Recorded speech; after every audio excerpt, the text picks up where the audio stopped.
I think some of my concerns around Bill C-7, when it first passed, for me, I felt a lot of fear and hurt and concern for myself, for the broader community, for our world, just because of the way that disability has historically and politically been taken up and understood. I've been quite worried with the decision of the Canadian government this past February to open up medical assistance in dying such that people with disabilities or medical problems that were not otherwise terminal or fatal, and people who are mentally ill can now access medical assistance in dying as a treatment. Well, speaking for myself, having supports available in the community made all the difference to my quality of life. I worry specifically about people with disabilities who require care, who may not be given the supports to live and thrive and live a rich, textured life, and so thus feel that MAID is their only option. As a physician, I come alongside and I identify all of the factors and help engage families in conversations to explore solutions, to identify resources, and to inspire hope that something different than what they're experiencing is possible.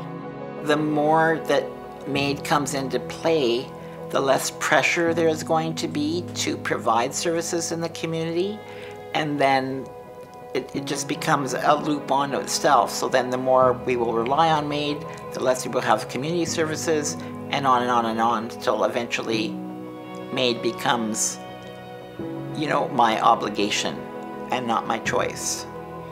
So I don't want my doctor to be in the same situation. I have no intention to ever intentionally obstruct care for my patients, particularly for those patients who do make it clear over a series of visits that they desire MAID.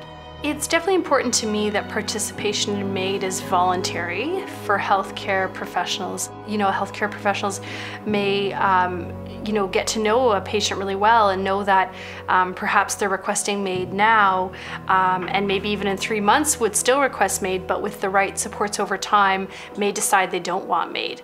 And so I think that professionals need to be given a wide range of supports to have those conversations. Just because MAID is legal and is an individual's right, it doesn't mean that it's also good and healthy. It's quite possible that, at least in some circumstances, if not many, it might not be the best solution. And we need to have that space protected in clinical practice to have those conversations without fear of any reprimand or discipline from medical regulators. In a very down moment,